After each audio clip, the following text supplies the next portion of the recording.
നമസ്കാരം. Columbia lab private ലിമിറ്റഡിൻ്റെ EV charging station and solar പാനലിൻ്റെ പുതിയൊരു എപ്പിസോഡിലേക്ക് സ്വാഗതം.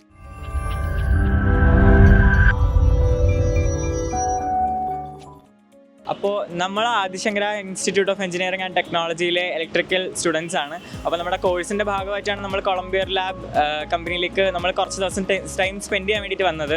അപ്പോൾ ഞാൻ ആദ്യമേ എന്നെ തന്നെ പരിചയപ്പെടുത്താം. ഞാൻ സഞ്ജു. എൻ്റെ പേര് ആഡ്വൻ. എൻ്റെ പേര് മേഘ്ന. എൻ്റെ പേര് അപർണ. സോ ഞങ്ങൾ ഇവിടേക്ക് വരാൻ റീസൺ എന്താണെന്ന് വെച്ചാൽ ഞങ്ങൾക്ക് ഫൈനൽ ഇയർ പ്രൊജക്റ്റ് ചെയ്യണമായിരുന്നു. അപ്പം ഞങ്ങൾ കൂടുതലായിട്ടും നോക്കിയത് ഈ എൻവയോൺമെൻറ്റ് ഫ്രണ്ട്ലി ആയിട്ടുള്ള ഒരു പ്രൊജക്റ്റ് ചെയ്യാനായിരുന്നു. അപ്പം ഞങ്ങൾ ഇൻ്റർനെറ്റിലൊക്കെ സെർച്ച് ചെയ്തപ്പോൾ കാർബൺ എമിഷൻസ് ഒക്കെ കുറയ്ക്കുന്ന തരത്തിലുള്ള ചാർജിങ് സ്റ്റേഷൻസ് അതാണ് ഞങ്ങൾ നോക്കിയത്. അപ്പോൾ നോക്കിയപ്പോൾ കൊളംബിയ ലാബിൻ്റെ പേരാണ് ഏറ്റവും കൂടുതൽ മുന്നിട്ട് അതിൽ നിന്നായിരുന്നത്. സോ ഞങ്ങൾ ഇവിടേക്ക് ഇൻറ്റേൺഷിപ്പിനായിട്ട് ജോയിൻ ചെയ്യുമായിരുന്നു. അങ്ങനെ ഇവിടെ ഉള്ള ഞങ്ങളുടെ ഒരു ദിവസത്തെ ജേണിയാണ് ഇന്ന് നിങ്ങൾ കാണുന്നത്.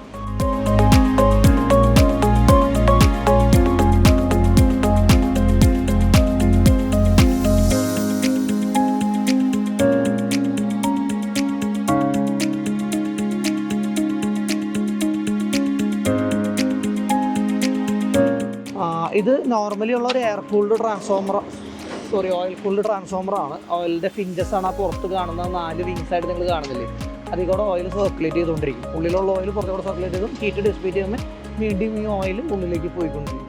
ഓക്കെ, അപ്പോൾ നമ്മൾ അവിടെ നിന്ന് എടുത്തു. നമ്മുടെ ഇൻപുട്ട് കേബിളാണ് ആ പച്ച ഇതിൻ്റെ ഉള്ളിൽ കൂടെ കിടക്കുന്നത്.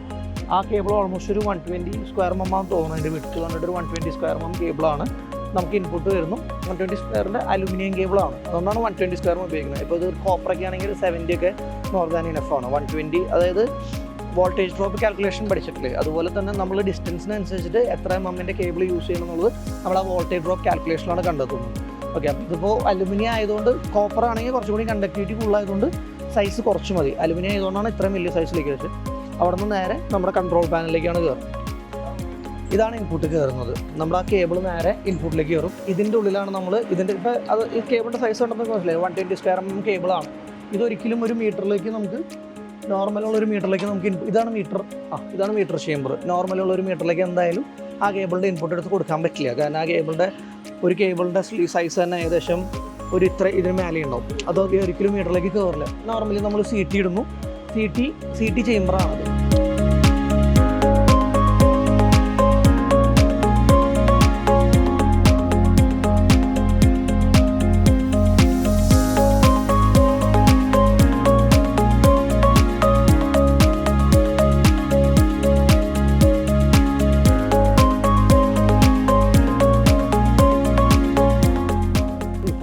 നമുക്ക് വേറെ ഒന്നും ഫാസ്റ്റ് ചാർജിങ്ങിൻ്റെ കേസിൽ 2 വീലറിൻ്റെ കേസസിൽ ഞാൻ അന്ന് പറഞ്ഞ പോലെ വേറെ കോമൺ പ്രോട്ടോകോൾസോ കാര്യങ്ങളോ ഒന്നും തന്നെ ആയിട്ടില്ല. അതുകൊണ്ട് തന്നെ നമുക്ക് കസ്റ്റമർക്ക് വേറെ ഒന്നും പ്രൊവൈഡ് ചെയ്യാൻ പറ്റില്ല. ആയിക്കൂടി പ്രൊവൈഡ് ചെയ്യാൻ പറ്റുന്നത് ഈ ഒരു ഫ്ലെക്സ് സോക്കറ്റ് മാത്രമാണ്. അപ്പോൾ വരുന്ന കസ്റ്റമർക്ക് എന്ത് ചെയ്യാം, അയാളുടെ കയ്യിലുള്ള ചാർജർ വെച്ചിട്ട് കസ്റ്റമറിൻ്റെ കയ്യിലുള്ള ആ ഒരു പർട്ടിക്കുലർ ആയിട്ടുള്ള ചാർജർ വെച്ചിട്ട് ഇതിന് ചാർജ് ഔട്ട് ചെയ്യാം. അപ്പോൾ ആയിക്കൂടി മെഷീൻ എന്താ ചെയ്യുന്നത്, നമുക്ക് സപ്ലൈ ചെയ്യുന്ന കറണ്ട് എത്ര ഉണ്ടെന്നുള്ളത് ജസ്റ്റ് കസ്റ്റമർ മോണിറ്റർ ചെയ്യാം. ഇതും നെറ്റ്വർക്ക് ബേസ്ഡ് തന്നെയാണ്, നെറ്റ്വർക്ക് കണക്റ്റഡ് ആണ്. അതുകൊണ്ട് തന്നെ കസ്റ്റമർക്ക് ഓപ്പറേഷൻസ് മൊബൈൽ ത്രൂ തന്നെ ചെയ്യാൻ പറ്റും. ഓക്കെ, വോൾട്ടേജ് ഡ്രോപ്പ് കാൽക്കുലേറ്റ് ചെയ്യാൻ നിങ്ങൾ പഠിച്ചിട്ടുണ്ടാവുമെന്ന് വിചാരിക്കും. ആ ഒരു കാൽക്കുലേഷനിൽ തന്നെയാണ് ഇത് കാൽക്കുലേറ്റ് ചെയ്യുന്നത്, വോൾട്ടേജ് ഡ്രോപ്പ് കാൽക്കുലേറ്റ് ചെയ്യുന്നത്. ഇത് 7.5 kV മെഷീനാണ്. അപ്പോൾ അതിന് 6 സ്ക്വയർ mm അല്ലെങ്കിൽ ഇതിപ്പോൾ 10 സ്ക്വയർ mm ആണ്. 6 സ്ക്വയർ mm അല്ലെങ്കിൽ 10 square mm cable 6 square mm മതി. ചിലപ്പോൾ ലെങ്ത്തിൽ എന്തെങ്കിലും ഇഷ്യൂസ് ഉണ്ടാവും, ചുറ്റി വരുന്നതുകൊണ്ടായിരിക്കും അവരത് 10 സ്ക്വയർ mm ചെയ്തിരിക്കുന്നത്.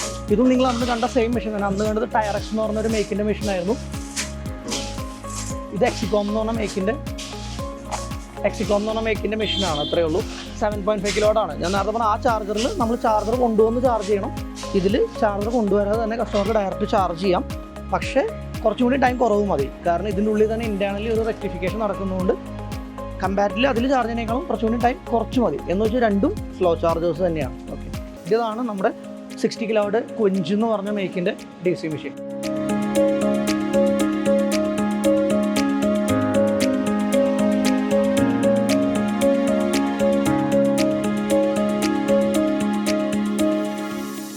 മൊഡ്യൂൾസ് മെഷീൻ 60 അപ്ഗ്രേഡബിൾ ടു 120 ആണ്. അതായത് ഈ മെഷീൻ ഇപ്പോൾ 60 ആയിട്ടാണ് ആക്ട് ചെയ്യുക. കാരണം 30 kW 2 മൊഡ്യൂൾ മാത്രമേ ഉള്ളൂ. കസ്റ്റമർക്ക് ഇൻ കേസ് ഫ്യൂച്ചറിലേക്ക് ഇപ്പോൾ ഉള്ള വണ്ടികളുടെ കപ്പാസിറ്റി വെച്ചിട്ട് 60 kW ഇനഫാണോ എന്ന് വെച്ചാൽ ഇനഫാണ്, ശരിയല്ലേ? പക്ഷേ ഭാവിയിൽ ചിലപ്പോൾ ബാറ്ററി കപ്പാസിറ്റി കൂടുതലുള്ള വണ്ടികൾ മാത്രമായിരിക്കും മാർക്കറ്റിലേക്ക് ഇറങ്ങാം. അപ്പോൾ ചിലപ്പോൾ കസ്റ്റമർക്ക് തോന്നുകയാണെന്ന് അപ്ഗ്രേഡ് ചെയ്യാൻ തോന്നിക്കഴിഞ്ഞാൽ കസ്റ്റമർക്ക് ഈ മെഷീൻ അപ്ഗ്രേഡ് ചെയ്യാനായിട്ട് വേറെ ഒന്നും ചെയ്യേണ്ട. ഈ 2 ഷീറ്റ് എടുത്ത് കളയാം, അതിലേക്ക് ഈ 2 മൊഡ്യൂളും ഇൻസെർട്ട് ചെയ്ത് കൊടുക്കാം.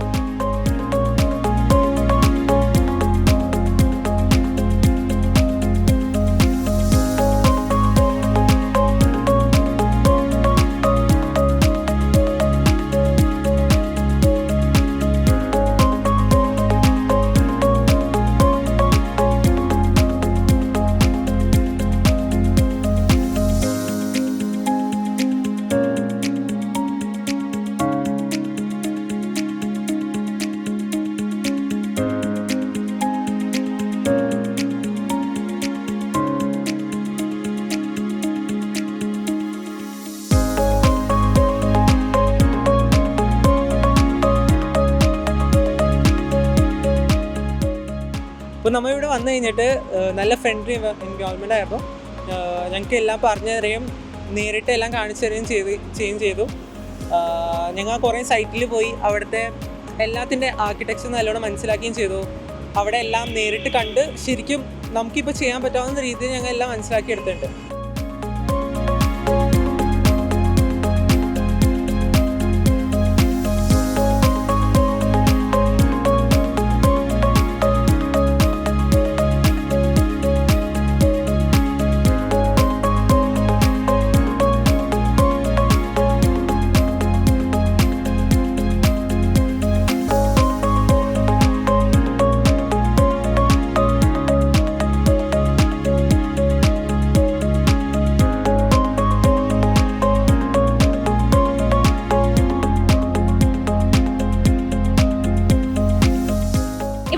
മുമ്പ് വരെ ഞങ്ങൾ വിചാരിച്ചത് ഈ ചാർജിങ് സ്റ്റേഷൻ അതിൻ്റെ മാനേജ്മെൻ്റ് ഒക്കെ ഭയങ്കര ബുദ്ധിമുട്ടായിരിക്കും എന്ന് ഞങ്ങൾ വിചാരിച്ചിരുന്നത്. പക്ഷേ ഇവിടെ വന്ന് സാറിൻ്റെ ക്ലാസ് ഒക്കെ കേട്ട് കഴിഞ്ഞപ്പോഴും ഓരോ സൈറ്റ്സ് വിസിറ്റ് ചെയ്ത് കഴിഞ്ഞപ്പോഴും ഞങ്ങൾക്ക് മനസ്സിലായി ഇത് അത്യാവശ്യം നമ്മളെ കൊണ്ട് മാനേജ് ചെയ്യാൻ പറ്റുന്നതും നോക്കി നടത്താൻ പറ്റുന്നതൊക്കെ ആണെന്ന് നമുക്ക് മനസ്സിലായി.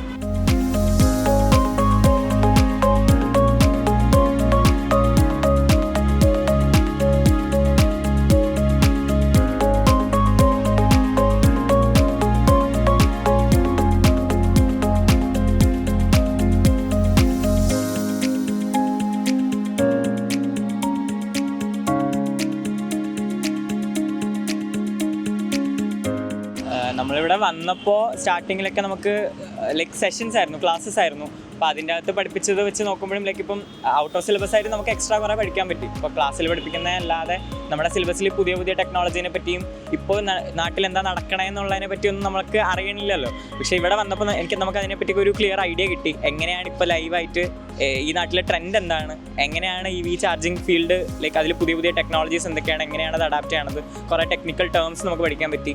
പിന്നെ ലൈക്ക് ഒരു 2-3 ഡേയ്സ് കഴിഞ്ഞപ്പോഴാണ് അങ്ങോട്ട് ലൈക്ക് ടുവേർഡ്സ് ദി എൻഡ് നമുക്ക് കുറേ സൈറ്റ് വിസിറ്റ് ചെയ്യാനുള്ള ചാൻസും കൂടെ കിട്ടി. അപ്പോഴാണ് നമുക്ക് കുറച്ചും കൂടെ ക്ലിയർ ആയത്. ലൈക്ക് നമുക്ക് പ്രാക്ടിക്കലും ഉണ്ടായിരുന്നു, തിയറി ഉണ്ടായിരുന്നു. സോ ബോത്ത് ദി സൈഡ് നമുക്ക് പഠിക്കാൻ പറ്റി കുറേ.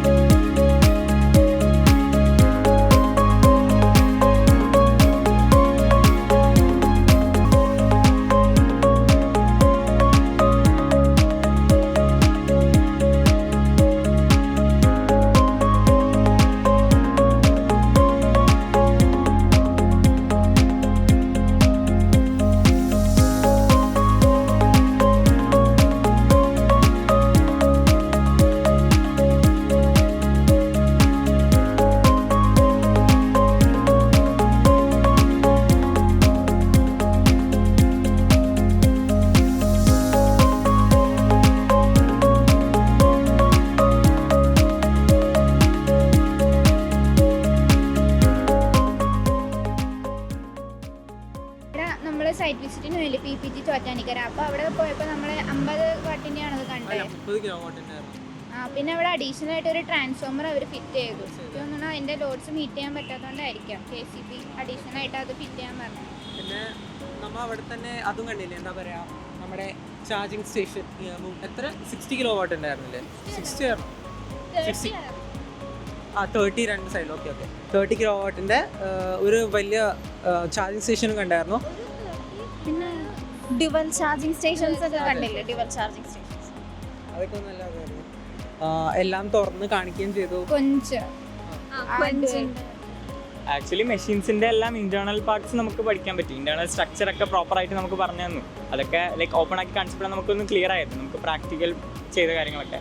പിന്നെ ബസ് ബാർ വെച്ചിട്ട് ഒറ്റ കണക്ഷനായിട്ട് സാറ് ക്ലിയർ ആയിട്ട് പറഞ്ഞു തന്നു. ബസ് ബാർ എന്താണ്, എങ്ങനെയാണ് അത് കണക്ട് ചെയ്യണേ, പിന്നെ എല്ലാ ഇൻറ്റീരിയർ എങ്ങനെ കണക്ഷൻ, അതൊക്കെ സാറ് പറഞ്ഞു തന്നു. പിന്നെ ക്ലിപ്പിങ്, അതൊക്കെ ഗ്ലൈഡിങ് ഏതൊക്കെ എക്യുപ്മെൻറ്റ്സ് ഉപയോഗിക്കണേ ഒക്കെ പറഞ്ഞു തന്നു.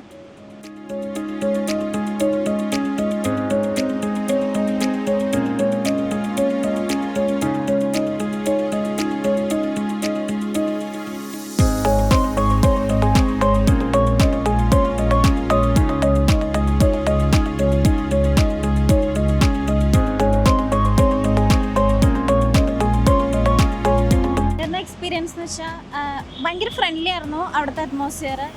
നമുക്കൊരു ഫാമിലി പോലെ അവിടെ തോന്നിയത്. നമുക്ക് കുറേ കാര്യങ്ങൾ പഠിക്കാൻ പറ്റി. ആക്ച്വലി നമ്മൾ ലൈക്ക് ചാർജിങ് സ്റ്റേഷൻ എന്ന് പറയുമ്പോൾ ഇത്രയും ഡിഫിക്കൽട്ടായിട്ട് കോംപ്ലിക്കേറ്റഡ് ആയിട്ടൊരു സംഭവമാണെന്നാണ് കരുതിയിരുന്നത്. പക്ഷേ ഇവിടെ വന്നപ്പോഴാണ് ക്ലിയർ ആയ ഇത് ഇത്രേ ഉള്ളൂ, ആ രീതിയിലാണ് നമ്മളെ പഠിപ്പിച്ചത്. അപ്പോൾ അത്രയും ക്ലിയർ ആയിരുന്നു നമ്മുടെ ഈ കോഴ്സ്. പിന്നെ ഓരോ ടോപ്പിക്കാണെങ്കിലും സാറ് നല്ല ക്ലിയർ ആയിട്ട് എല്ലാം പറഞ്ഞു തന്നു. എന്ത് ഡൗട്ട് ആണെങ്കിലും ഞങ്ങൾക്ക് ഫ്രണ്ട്ലി ആയിട്ട് ചോദിക്കാം.